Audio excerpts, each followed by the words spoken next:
चलो भैया, निर्मला सीतारमण का हलवा सेरेमनी हमारे माननीय वित्त मंत्री जी ने किया। हलवा सेरेमनी इसलिए की जाती है कि अब ये पक्का हो गया कि बजट आपका 10 दिन बाद आ जाएगा और आपको पढ़ना पड़ेगा और सर को पढ़ाना पड़ेगा। हलवा सेरेमनी के 10 दिन बाद आप मेंटली प्रिपेयर हो जाए एक और बम अपने ऊपर लेने के लिए, जिसका नाम है भारतीय बजट। अच्छा, भारतीय बजट जनवरी के बाद आता है, जनरली आ जाता है मार्च में।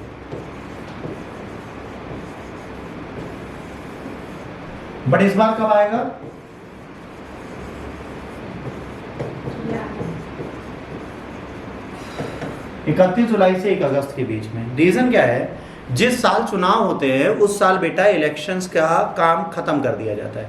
इलेक्शन के टाइम पर सारी पॉलिटिकल पार्टी ने मिलकर ये किया है कि उस साल जो पुराने साल वाला बजट है उसी को कैरी फॉरवर्ड कर देंगे छोटे बजट के पेज में। क्यों? क्योंकि अगर इस साल सरकार अपने पद पे है और अगर लुभावने ऑफर दे दे तो चुनाव जीत सकती है। तो सारी पार्टियों ने डिसाइड करा था जिस साल चुनाव होगा 5वें साल, उस साल हम कोई भी ऐसा बजट नहीं लाएंगे जिसमें कुछ लुभावने ऑफर दिए जाए। तो ये बजट कब आएगा? जब सरकार सत्ता आसीन हो जाएगी। जो सरकार बनेगी वो अपना बजट लाएगी। जैसे मान लीजिए निर्मला सीतारमण फाइनेंस मिनिस्टर थी और अगर इस साल बीजेपी हार जाती, इसकी जगह कांग्रेस आती, तो कांग्रेस लाती बजट। तो कांग्रेस ये वाला बजट नहीं लाती, वो अपने हिसाब से अपना बजट बनाती। तो ये बजट जो है ये बीजेपी को रिप्रेजेंट करेगा इस बार। ये हलवा सेरेमनी एक ट्रेडिशन है जो हमारे देश में चल रहा है। इसमें एक लोहे की कढ़ाई होती है जिसमें हलवा आता है। इसको बकायदा निर्मला सीतारमण स्वयं मिलाएंगी, फिर अपने हाथों से लोगों को परसेंगे, ये लोग खाते हैं। ये सेरेमनी सिर्फ एक बार नहीं हुई है जब से देश आज़ाद हुआ। वो ईयर याद रखना अगर पूछ ले 2021। कोविड के चक्कर में इस बार से मिठाई बांटी गई थी, हलवा सेरेमनी 2021 में नहीं की गई थी। बाकी हर वर्ष ये सेरेमनी की गई। अब आप कहोगे सर हलवा सेरेमनी उस टाइम पे क्यों हो गई? क्योंकि फरवरी में 2020 में वो लॉकडाउन का पीक नहीं था, इनिशियल था। मार्च में चीज़ें हुई हैं, फरवरी में हलवा सेरेमनी हो चुकी थी, तो उस साल भी हो चुकी थी। 21 में नहीं हुई थी। 21 को छोड़ के हर साल हलवा सेरेमनी होती है। इस हलवा सेरेमनी में जितने भी लोग हैं, जितने भी महानुभाव खड़े हैं, इन सबको घर जाने की परमिशन बंद हो जाती है। अभी ये यहीं पर रहेंगे, यहीं पर भारत का बजट बनाएंगे। और बजट के टाइम पर इनको घर जाने से रोका क्यों जाता है? ऐसा क्या हो जाता है कि इनको रोकना पड़ता है? बताओ।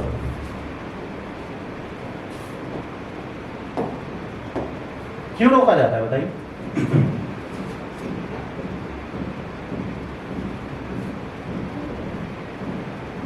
इसलिए रोका जाता है क्योंकि वैसे भी भारत सरकार पे ब्लेम लगता है कि कॉर्पोरेट की सुनते हैं, औद्योगिकों की सुनते हैं, बड़े बड़े इन्फ्लुएंसर की सुनते हैं।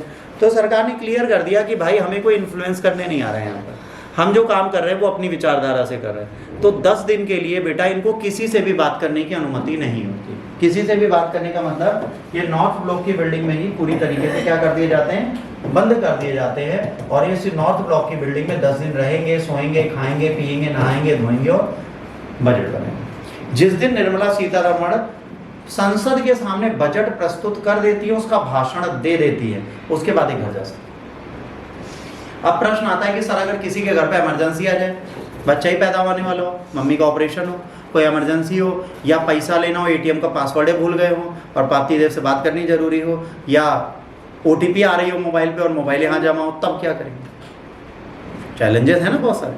तो पहले फाइनेंस मिनिस्ट्री कहती है कि आप अपनी हर मेडिकल इमरजेंसी के लिए कैश फंड इतना घर पे रख के आइए और इतनी चीज़ें साइन करके आइए कि आपको दोबारा जाना ना पड़े। फिर भी अगर कोई अनफोर्सीन इमरजेंसी आ सकती है किसी का, अगर ऐसी कोई अनफोर्सीन इमरजेंसी आती है, then you can talk on the official landline number or your mobile number under the strict surveillance of intelligence bureau।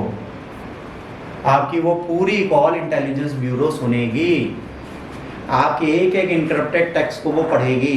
क्यों? क्योंकि हो सकता है बजट से रिलेटेड कोई इन्फॉर्मेशन लीक हो जाए। जैसे मान लो हमें 10 दिन पहले पता चल जाए कि कॉर्पोरेट का जो टैक्स है वो 10% डाउन किया जा रहा है। ध्यान से समझना, बहुत छोटा सा एग्जाम्पल है।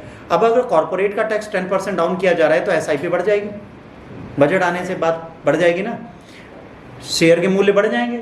और बजट अगर बढ़ा रहा होगा तो शेयर के मूल्य गिर जाएंगे, यही तो होगा। तो अगर मुझे पता चल जाए कि भाई एसआईपी बढ़ने वाली है 10 दिन बाद, तो मैं अभी से खरीदना नहीं स्टार्ट कर दूँगा, तो एक्यूमुलेशन नहीं स्टार्ट हो गया। लोग चाहते हैं कि बजट हमें पहले से पता चले, इनसाइडर उसके बारे में सोचते हैं, शेयर मार्केट सोचती है, बट नहीं कर पाते। क्यों? क्योंकि यहाँ पे इतनी स्ट्रिक्टनेस इसीलिए दी जाती है कि इससे इकोनॉमी डामाडोल हो जाए। बजट आने के बाद सेंसेक्स बहुत तेजी से बढ़ता है, कभी आप ऑब्जर्व करिएगा। क्यों बढ़ता है? क्योंकि उस टाइम पर हमको पता चलता है कि कॉरपोरेशन को क्या लाभ मिला है, किसको क्या योजनाएं सरकार ला रही है, वो सारी चीज़ें जब हमें प्रॉपर मैनर में पता चलती हैं तब हम इन चीज़ों को कर पाते हैं। ठीक है, इस समय पर राज्य मंत्री पंकज चौधरी बजट तैयार करने की प्रक्रिया में शामिल हुए। उनके निजी सचिव अधिकारी सब मौजूद थे। समारोह वित्त मंत्रालय की रसोई में हलवा बना के प्रारंभ होता है और ये लॉक इन प्रक्रिया की शुरुआत होती है। मतलब यहाँ क्या होता है, लॉक इन चालू हो जाता है। अब ये लॉक इन पीरियड जो है इसमें क्लियर पता चल गया कि हमारा बजट आने वाला है। जब ये हो जाए समझ लो चीजें हो जाएंगी। हर साल बजट तैयार करने से पहले लॉक इन के लिए हलवा बांटा जाता है। गोपनीयता बनाए रखने के लिए संसद में अंतिम रूप में पेश किए जाने तक इसको ना लीक होने के कारण लॉक इन प्रक्रिया का पालन किया जाता है। इस रस्म के अनुसार बजट बनाने की प्रक्रिया में सीधे जुड़े सभी लोगों को भारतीय मिठाई परोसी जाती है। समारोह के अधिकारी को वित्त मंत्रालय में तब तक रहना होता है जब तक वित्त मंत्री बजट पेश नहीं कर देते। यह रस्म दशकों से चली आ रही है। किसी महत्वपूर्ण विशेष काम को शुरू करने से पहले कुछ मीठा खिलाने की परंपरा है। बजट तैयार करने में शामिल सभी लोगों के प्रयासों का स्वीकार करने का एक संकेत भी है। ठीक है, 1 फरवरी को अंतरिम बजट पेश किया था। अब जो फाइनल बजट है उसे पेश करने जा रही हैं। अब ये समझ लीजिए, ये जो बजट है ये प्रोसेस अब स्टार्ट हो चुका है। हलवा सेरेमनी हो चुकी है। ठीक है, इसमें जो जो जुड़े थे उन सबके बारे में यहाँ लिखा है, नोट ब्लॉक में पैक हो जाएंगे।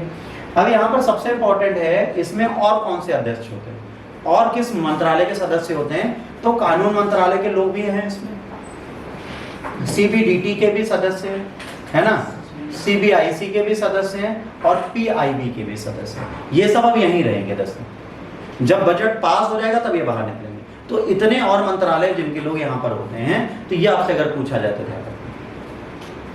ठीक, इसके बाद फिर निर्मला सीतारमण एक बहुत बड़ा सा भाषण देंगे जो हम लोगों को यूपीएससी में पढ़ना पड़ेगा और हम सबका दिमाग होगा खराब थोड़े दिन के लिए, परंतु वो पढ़ना पड़ेगा क्योंकि यूपीएससी आपसे पूछती है, तो हम उसमें कुछ कर नहीं सकते। ठीक, यहाँ पर खत्म होगा आज का करंट अफेयर्स।